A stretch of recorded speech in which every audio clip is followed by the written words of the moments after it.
Армысыздар, құрметті көрермендер, өздеріңізбен жаһан жаңалықтарын айтуды жалғастырамыз. Осыдан 3 күн бұрын әлемде дүр сілкіндірген оқиға болды. Оны барлығымыз көрдік, оқыдық, естідік. Иранның бірнеше аймағында әскери нысандарға, мемлекеттік маңызы бар ғимараттарға, әскери стратегиялық маңызға ие түрлі зауыттарға шабуылдар жасалды. Белгісіз дрондар аталмыш нысандарға шабуыл жасап, Иран қоғамын және әлемде дүр сілкіндірген болатын. Бұл шабуылдардың жалпы аймаққа, таяу шығысқа, жалпы әлемге қандай әсері болуы мүмкін деген сұрақтың аясында әлемдік бақ, әскери сарапшылар, мамандар азу-қызу талқы жүргізіп жатыр. Ол түсінікті де, себебі Иран өзінің одақтастары мен серіктестерінің, өзінің қарсыластарын нақты белгілеп алған, әскери потенциалы жоғары, саяси амбициясы үлкен және аталмыш аймақта белгілі бір дәрежеде маңызды рөл ойнайтын елдің бірі. Және Ирандағы тұрақтылық немесе тұрақсыздық сөзсіз сол аймаққа және күллі әлемге әсер етеді. Себебі экономикалық тұрғыдан алып қараған кезде Иран әлемге мұнай жеткізуші ірі мемлекеттердің бірі саналады. Яғни әлемнің энергетикалық қауіпсіздігінің бірден бір мәселесі осы Иранға келіп тіреліп тұр. Екінші мәселе ол Ирандағы әскери потенциал. Яғни Иранда тұрақтылық немесе тұрақсыздыққа байланысты әлемнің де тыныштық немесе тыныштық күйі бұзылған қалпында тұруы ғажап емес. Сондықтан да Иранда болып жатқан оқиғалар сөзсіз әлемдік жұртшылықты және бізді де ойландырады, бізді де толғандырады. Себебі Иран мен Қазақстанның арасында Каспий теңізі арқылы белгілі бір дәрежеде өзінің шекарасы бар. Яғни су арқылы біз Иранмен шекараласып жатқан мемлекетпіз. Сондықтан бұл елде болып жатқан процестер бізді де қызықтыратын заңдылық. Енді Иранға жасалған шабуылдардың артында кім тұр деген сұрақ туындайды. Әзірге жорамалдар жеткілікті, алайда нақты жауап жоқ. Батыстық медианың айтуы бойынша бұл шабуылдардың артында Израильдің арнайы қызметтері тұруы мүмкін, және Израиль бұл шабуылды ойластырып қазіргі уақытта жүзеге асырып отыр дегенді айтады. Ал кейбір ақпарат көздері шабуылдың соңында қандай да бір сыртқы күштер емес, Иранның режиміне қарсы Иранның өзінің ішіндегі түрлі оппозициялық топтар жүзеге асыру мүмкін дегенді айтады. Алайда Иранның ішінде расымен де жеңіл қаруланған оппозициялық топтардың барын мойындай отырып, ол топтардың дәл сол сияқты шабуылдарды жүзеге асыру потенциалының төмен екенін айтуға тиіспіз. Демек, бұл жерде шабуылдарға сөзсіз сыртқы күштердің араласуы мүмкін деген нұсқа шындыққа көбірек жанасатын сияқты. Бұл шабуылдың артында Израиль тұруы мүмкін бе? Иә, әбден мүмкін. Себебі Израильдің тарихында дәл осындай операцияларды жүзеге асыру тәжірибесі жеткілікті. Тіпті өте көп деп айтсақ болады. Израиль өзіне қауіпті бір мемлекет ретінде Иранды осы уақытқа дейін атап келе жатыр. Әсіресе Иранның қолында ядролық қару пайда болатын болса, ендеше ол Израильдің мемлекет ретінде өмір сүруіне өте үлкен қауіп дегенді бірнеше мәрте айтқан болатын, және ол қауіппен Израиль өмір сүрмейді. Сондықтан да Иранда қандай да бір ядролық қарудың пайда болуына кез келген тәсілмен қарсы тұратыны жайлы биік мінберден сан мәрте айтты.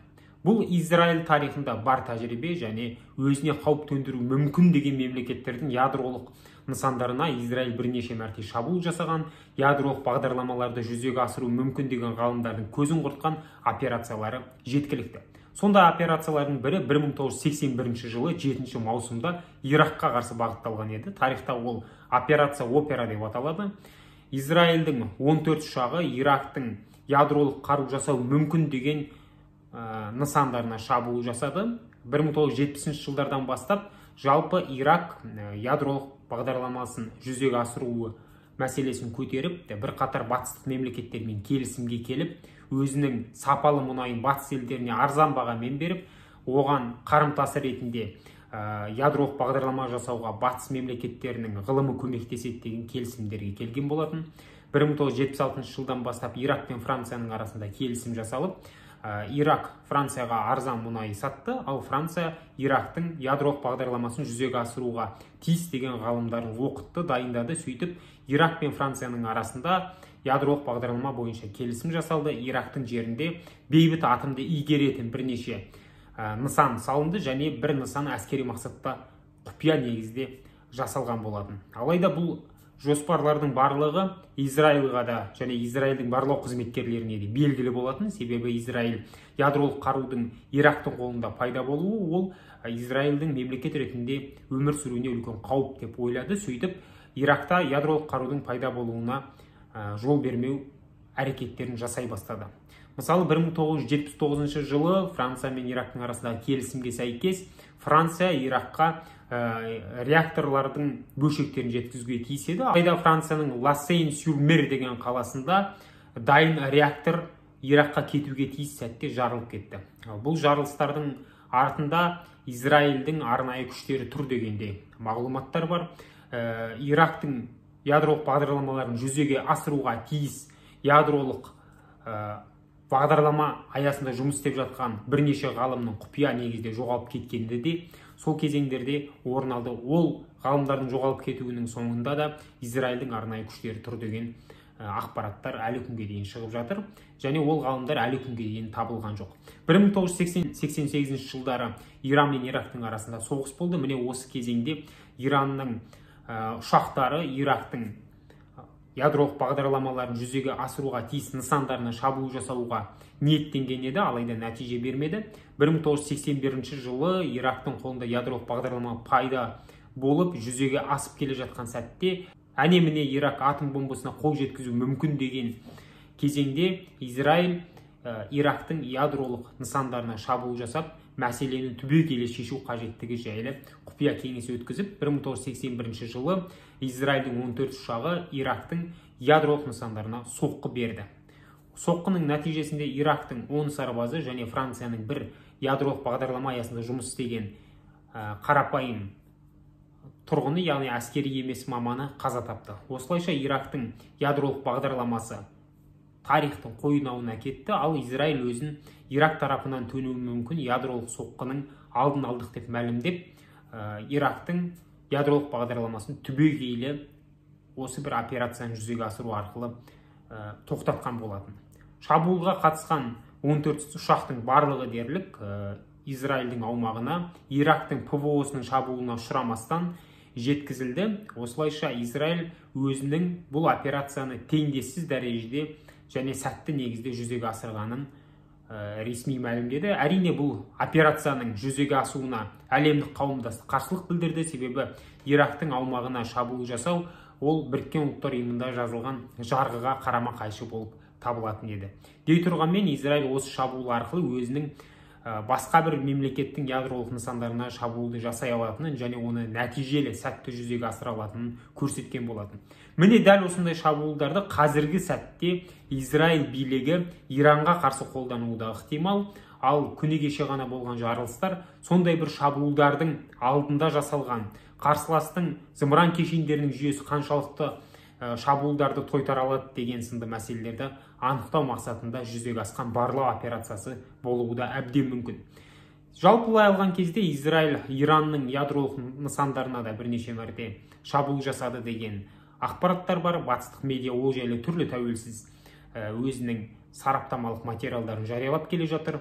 2006 жылдан бері жалпы Иранда бірнеше ядролық бағдарламамен жұмыс істеген ғалымдар жоғалып кеткен. Бұл ғалымдардың жоғалып кетуінің артында Израильдің арнайы жасақтары тұруы мүмкін дегенде ақпараттарды көзіміз көріп қалады, арасында кездестіріп қалатынымыз бар. 2020 жылы Израильдің арнайы күштері Иранда маңызды рөл атқаратын ядролық бағдарламасы бойынша басшылықта отырған Фахризаде атты ғалымның көзін жойғаны жайлы мақала батыстық медиада жарияланды. Әсіресе Нью-Йорк Таймста осындай бір мақала жарияланды. Онда Израильдің арнайы күштері Фахризадені өлтіру бойынша жоспарда Америка құрама штаттары мен Европа мемлекеттерімен келісе отырып жүзеге асырғаны және ол бойынша арнайы операцияны бірнеше ай әзірлеп, қаруды бөлшектеу арқылы Иранның аумағына кіргізіп, Иранның аумағында бөлшектенген қаруды құрастырып, оны роботтанған көлікке орналастыру арқылы Фахризаденің көлігіне шабуыл жасау негізінде Иранның ядролық бағдарламасына жауапты деген ғалымның көзін жойғаны жайлы ірі мақала шығып, таяу шығыста, Иранда, Европа мемлекеттерінде қызу-қызу талқыға түсті. Иран бұл мақалаға байланысты өзінің реакциясын білдірді және Израильге жауап қататынын мәлімдеген болатын. Қазіргі уақыттағы шабуылды осыған ұқсатып жатқан мамандарда, осыған ұқсатып жатқан сарапшылар да жетерлік.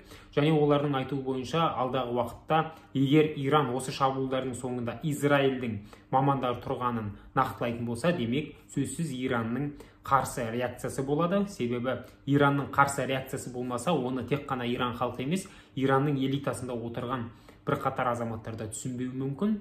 Сондықтан Иран өзін қорғай алатын мемлекет деген концепцияға сәйкес қарсы реакция білдіруі міндетті.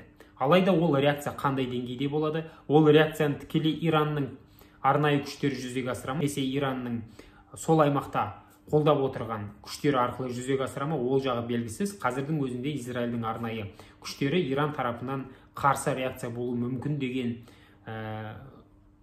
сценарийді ойластырып, соған дайындалу үстінде екен. Иранға жасалған шабуылдар Украина соғысына да өз әсерін тигізеді. Осы уақытқа дейін Ресей билігі Ираннан камикадзе дрондарын алып келді және баллистикалық зымырандарды алды. Алайда баллистикалық зымырандарды ұшыру қондырғыларын алған жоқ. Зымыранның өзі бар, алайда зымыранды ұшыратын қондырғыларды алған жоқ. Дей тұрғанмен, осы уақытқа дейін Украина соғысында Ресей Ираннан қару-жарақ алып қолданып келген еді. Ендігі таңда Иран өзінің жерінде өзіне қарсы агрессия болуы мүмкін деген сұрақтарды ойлана келе, Ресейге соққы жасаушы дрондарды, камикадзе дрондарды, баллистикалық зымырандарды беруді азайтуы мүмкін, мүлде тоқтатуы да ғажап емес. Сондықтан Иранға жасалған соққылар Ресейге жағымсыз фактор ретінде өзінің кері әсерін тигізуі мүмкін. Осылайша Иран жерінде болған жарылыстар әлемдік қауымдастықта қызу талқыға түсіп жатыр. Және бұл жарылыстардың сөзсіз кері әсері таяу шығыста, жақын аралықта көрінетін болады.